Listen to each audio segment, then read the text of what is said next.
Let's learn about phrasal verbs. First, you'll watch a fun story about two roommates' surprising Sunday. Here, you'll see common phrasal verbs in action. Then, I'll teach you everything you need to know about phrasal verbs. What they are, how to use them, and the ones that you need to know to sound just like a native speaker. Finally, it'll be time for you to practice your listening skills by watching the story one more time, but this time without subtitles, so you can see just how much you've learned after the lesson. Ready? Let's go!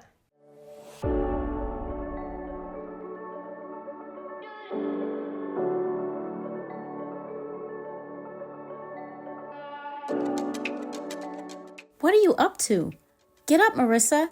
We've got plans for today. I thought I'd sleep in today. I had an English exam yesterday and it tired me out. And aren't you forgetting the date? It's June 3rd. Thanks for pointing out the date, but there's no excuse.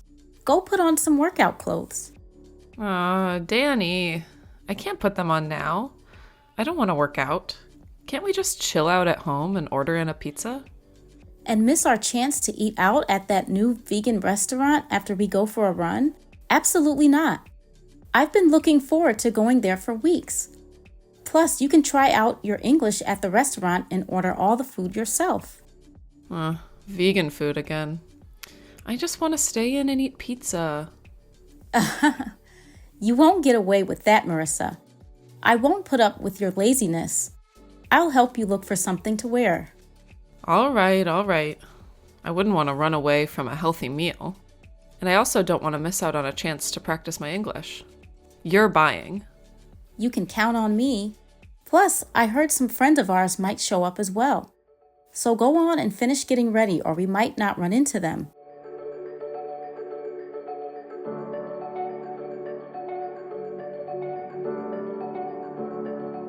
Wait a minute. Surprise! You blew me away. I can't believe you tricked me. So, it turns out it's a vegan pizza place? Yes, but not only that. Check out what's inside.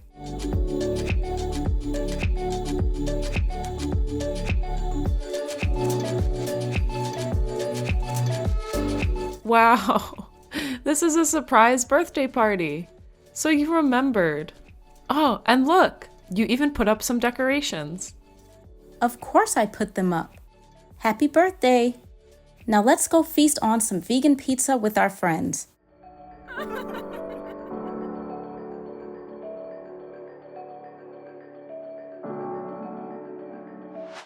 So what are phrasal verbs?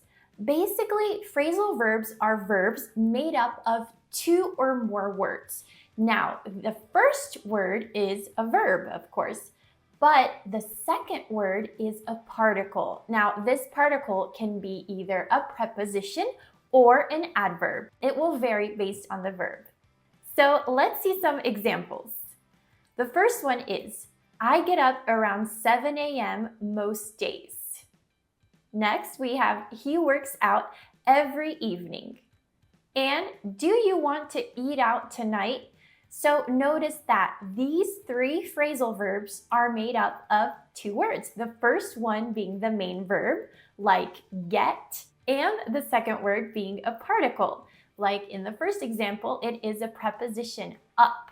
So the full phrasal verb is get up, like works out and eat out. Okay, but how do we use these phrasal verbs? So we have two important points when using phrasal verbs. The first one is that the particle will always come after the main verb. The main verb always comes first.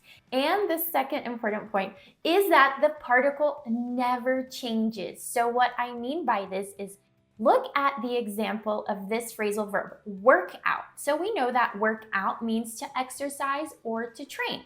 So in the example, he works out every day. Notice that we are conjugating only the regular verb.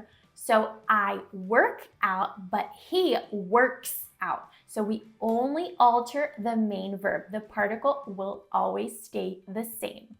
Let's say this happened yesterday. So he worked out yesterday. Again, we are only changing the main verb. We are not changing the particle. Let's say you're talking about a girl and you're using future tense. Then it will be she will work out tomorrow.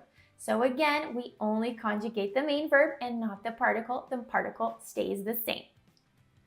Now, we have some special types of phrasal verbs that require an object. And what I mean by this, there needs to be some kind of noun, a person, a place, or a thing. And with these types of phrasal verbs, we have two different types within this type of phrasal verbs. First, we have separable phrasal verbs. And what this means is that the object that the phrasal verb needs can be separated by the verb and the particle. So they don't need to come exactly together. The object can be in between them. And I'll show you what I mean by this. For example, I turned off the computer. So anytime you use the phrasal verb turn off, you need to specify what you're turning off. It's not like the phrasal verb work out where I can just say, oh, I worked out. You can understand what I mean. What I mean is that I exercised. But when we use turn off, you need to specify what you're turning off. In this case, it is the computer. So this phrasal verb, we need the object. The object is the computer. Now we can also change the order because turn off is a separable phrasal verb. That means the object, the computer, can separate the verb and the particle. So we can say, I turned the computer off, and we still maintain the same meaning. Now, if your object is a pronoun like him, her, it, them, then your pronoun always needs to be in the middle. So it needs to come between the main verb and the particle. For example, I turned it off, it being the computer. So I could not say I turned off it. Since we're using the pronoun, it needs to be right in the middle. Let's see more examples of separable phrasal verbs. First, we have put on, which is when you place a piece of clothing, like a hat, on your body. Here we have, I'm going to put on my coat. Or since it's a separable phrasal verb, you could say, I'm going to put my coat on. But if you're using a pronoun, instead of specifying my coat, you have to say, I'm going to put it on. Next, we have wake up, which is the instance in which you are waking up or being woken up by someone. So first we have, don't wake up your father being the object. But it's a separable phrasal verb, so we can say, don't wake your father up. But if we're going to use him, don't wake him up. So the pronoun needs to be between the main verb and the particle. We cannot say, don't wake up him, then it is completely wrong.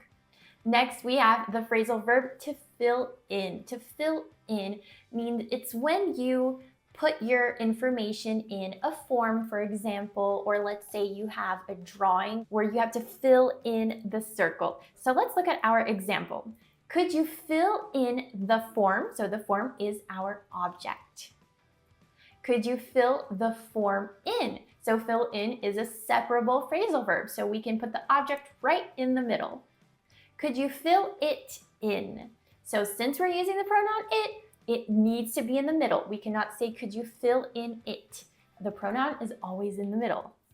Now, we also have inseparable phrasal verbs. So this would be the opposite. This time we cannot ever separate the main verb from the particle. They are always going to be together. So the main verb and the particle always need to come together. We can never ever separate them with an object or a pronoun. As is with our first example, work out. We could never separate work from out. So let's look at some examples for this. First, we have look for, which is basically when you search for something.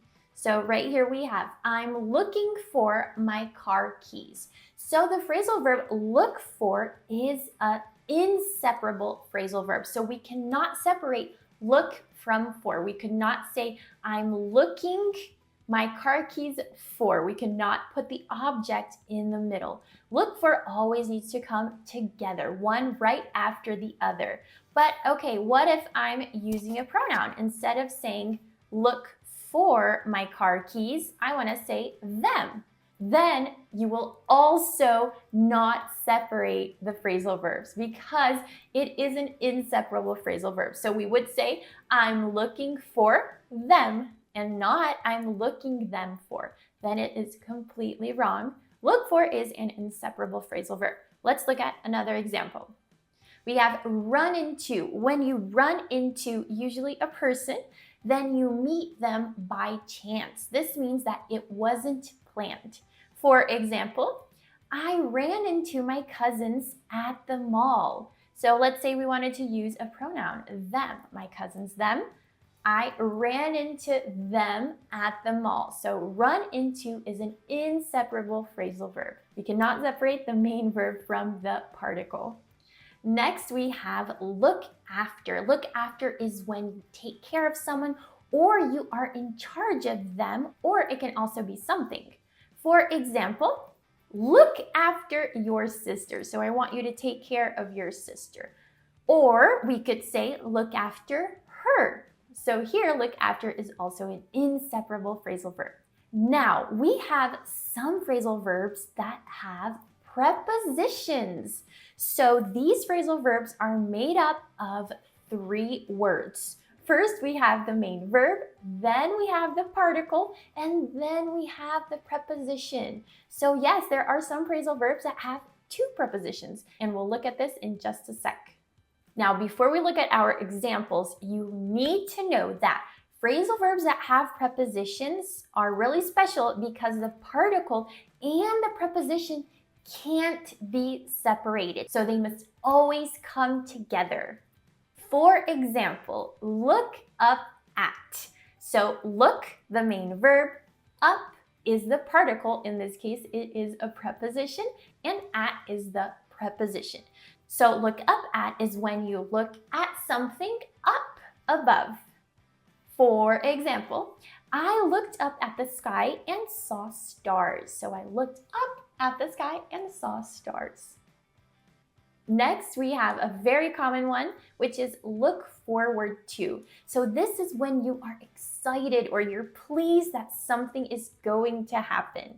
For example, I'm looking forward to traveling to Spain. So I have a big trip to Spain and I'm so excited about it. I can't wait. So look forward to. Look, the main verb, forward is the particle. In this case, it is a preposition. And then we have our preposition to. So we can't separate any of these words. We need to use them always together. Look forward to. Next, we have put up with. Put up with is when you accept or you continue to accept an unpleasant situation or experience. For example, my parents don't put up with bad grades. That means they do not accept my bad grades. So this would be the situation. So put up with is made up of 3 words, the main verb plus 2 prepositions, and we cannot separate any of these words.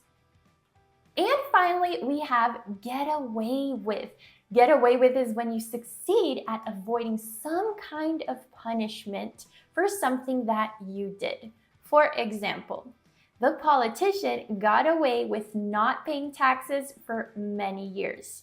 So the phrasal verb get away with is formed with 3 words, get, which is the main verb, away, which is the particle, which is a preposition, and then the final preposition with. So we can't separate them, they need to come together. Now that you understand everything about phrasal verbs, let's go to our fun story dialogue so you can see them in action.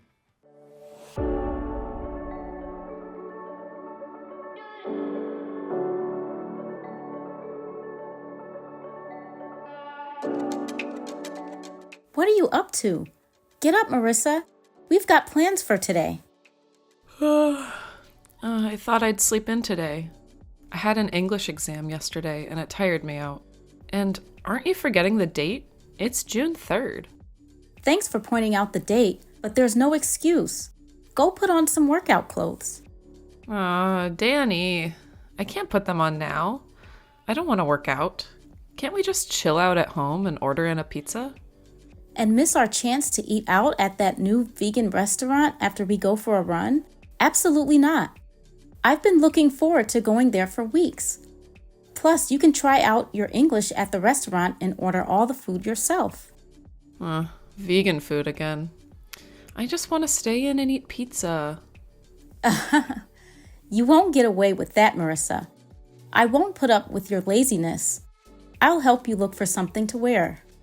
All right. I wouldn't want to run away from a healthy meal. And I also don't want to miss out on a chance to practice my English.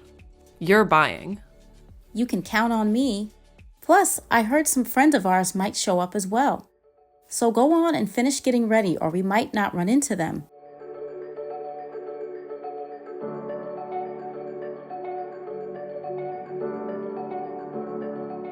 Wait a minute. Surprise! You blew me away. I can't believe you tricked me. So, it turns out it's a vegan pizza place? Yes, but not only that, check out what's inside.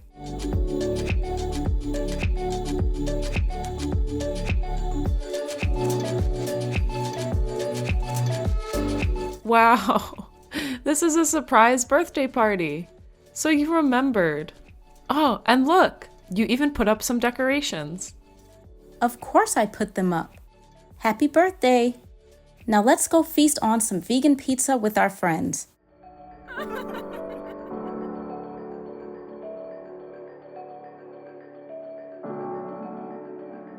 If you like this video, then you'll love the beginner-friendly FluentU English course. It's going to have more engaging stories with helpful teacher explanations. It's going to be organized in a way that's more effective for learning, and there'll be exclusive content that you won't be able to find anywhere else. And at the end of each lesson, you get personalized quizzes and speaking questions to make sure it all sticks. To try FluentU for free, just click on the description link below and you will get a free 2-week trial. And in addition to this course, FluentU also has thousands of authentic videos, all of which have interactive subtitles. You can choose between learning with them or with any Netflix show that has subtitles through the FluentU Chrome extension app. Each subtitled word has multiple definitions written by language experts, as well as video examples of native speakers using the vocab. Don't miss out. Did you know that job and work are not the same? Find out more in this next video while we practice with another fun story. See you there.